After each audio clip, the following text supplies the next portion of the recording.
안녕하세요. 분당 서울대학교병원 소아청소년과 양혜란 교수입니다.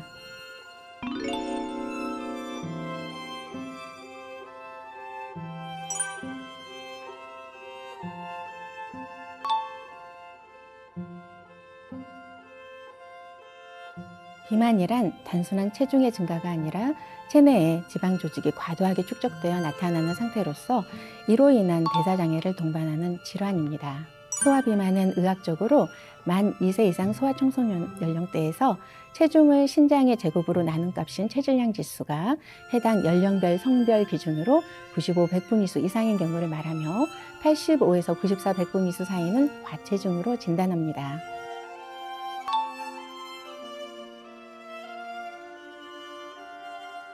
소아 비만은 잦은 과식과 야식은 물론 가당 음료와 과자, 패스트푸드 등의 고열량 음식으로 인한 식습관 문제가 주요 원인이며 그 외에도 운동 부족, 좌식 생활 등과 같은 생활 습관 문제가 원인이 됩니다.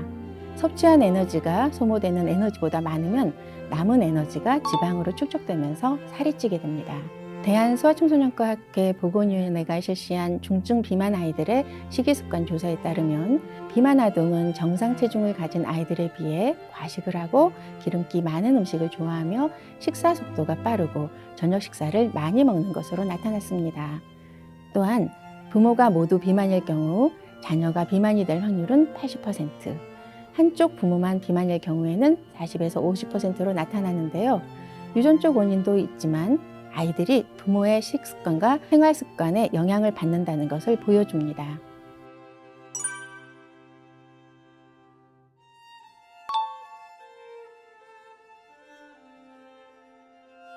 소아 비만이 치료되지 않으면 약 75에서 80%가 성인 비만으로 이어지며 어린 나이에도 비알코올성 지방간 질환, 고지혈증, 고혈압, 당뇨와 같은 대사합병증을 유발할 수 있습니다. 성인기의 비만은 단순히 비만세포의 크기가 커지는 양상이지만 성장기에 해당하는 소아 연령의 비만은 지방세포의 숫자도 늘어나는 경향이 있어서 살이 쉽게 찌고 체중 조절이 잘 되지 않는 체질이 될 수 있습니다.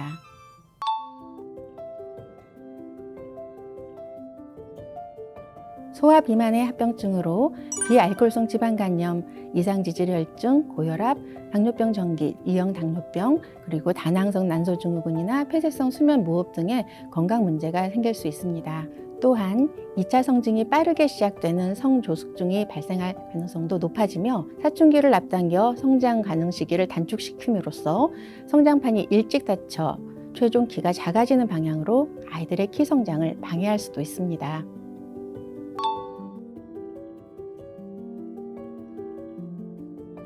실제로 20, 30대의 당뇨, 뇌혈관 질환 발병 증가는 소아청소년기의 대사증후군과 연관이 있습니다. 10대부터 대사증후군이 발생한 경우 40, 50대의 대사증후군이 발병한 사람에 비해 심근경색, 심부전증, 망막질환 등과 같은 심각한 합병증이 빨리 나타나거나 더 심해질 수 있습니다.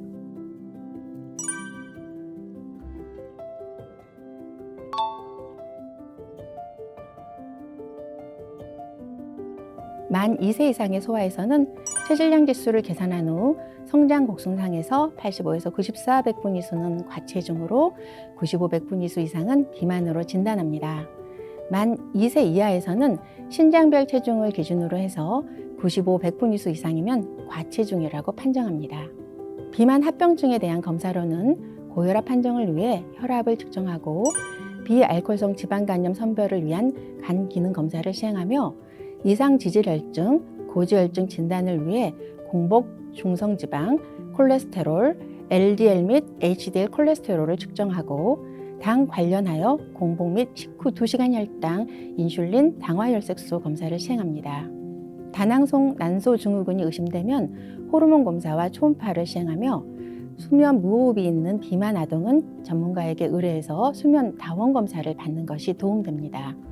소아 비만의 1% 미만을 차지하는 병적 원인으로 호르몬 이상이 의심되는 경우에는 해당 검사를 시행하며 비만과 연관된 증후군이 의심될 경우에는 전문가 상담하에 해당 유전자 검사를 시행하기도 합니다.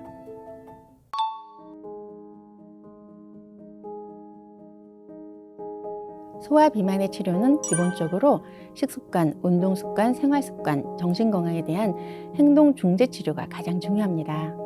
다만 성장을 모두 마치고 비만 합병증이 있는 중증 비만 청소년에서는 집중적인 생활습관 개선 프로그램으로도 체중 감량이나 합병증 개선을 하지 못한 경우에 적응증에 따라 약물 치료 및 수술요법을 적용할 수 있습니다. 총 에너지 섭취량을 줄이고 설탕이 첨가된 음료의 섭취를 제한하며 패스트푸드 섭취를 줄이는 등의 식습관 행동 중재가 가장 중요하며 운동 습관 행동 중재를 위해 중강도 이상의 운동을 매일 60분 목표로 최소 20분 이상씩 주 5회 이상 규칙적으로 시행하는 것을 권고합니다. 더불어 신체 활동을 증가시키고 텔레비전 시청이나 스마트폰과 같은 디지털 기기 사용 시간을 포함한 좌식 생활 시간을 하루 한두 시간 이내로 줄이도록 하며 적정 수면 시간을 유지하는 등 생활 습관 중재도 필요합니다. 또한 비만 아동을 대상으로 정신건강 문제를 파악하고 치료가 필요한 아이에게 인지행동 치료를 합니다. 건강한 생활습관으로의 변화를 통한 체중 조절을 하며 가족이 함께 참여하는 정신건강 행동중재도 도움이 됩니다. 소아 비만 치료에 있어 부모의 역할은 매우 중요합니다. 부모의 식습관과 생활습관이 자녀의 비만에 큰 영향을 줄 수 있기 때문에 가족도 함께 치료에 참여할 수 있도록 지도하고 있습니다. 약물 치료는 소아청소년 비만의 1차 치료 또는 단일 치료 방법으로는 권하지 않습니다. 혹시 약물 치료를 결정하게 되더라도 치료 반응과 부작용에 대한 면밀한 평가가 이루어져야 하며 이를 바탕으로 약물 치료의 지속 또는 중단을 결정하여야 합니다. 분당서울대학교 병원에서는 소아비만의 관리와 치료를 위해 소아비만 영양상담 클리닉을 외래에서 전문적으로 운영하고 있으며 최근 국내에서 급증하고 있는 소아청소년 비만 및 대사증후군, 비알코올성 지방간 질환에 대한 전문적인 치료를 제공하고 있습니다. 소아비만은 단순히 체중 감량만을 목표로 할 경우 체중이 줄어도 얼마 지나지 않아 다시 원상태로 회복될 가능성이 많아서 열량 조절을 하는 식습관 관리와 활발한 신체 활동, 규칙적인 운동을 통한 생활 방식의 변화와 가족들의 협력 없이는 바람직한 치료 효과를 기대하기 어렵습니다. 따라서 가족을 기반으로 하여 부모님, 학교 선생님, 소아청소년과 의사들이 함께 적극적으로 아이들의 비만 예방과 관리에 힘쓰는 것이 최선이라는 점을 꼭 기억하시길 바라겠습니다. 오늘의 영상이 도움이 되셨다면 구독과 좋아요 눌러주세요. 지금까지 분당 서울대학교 병원 소아청소년과 양일한 교수였습니다. 감사합니다.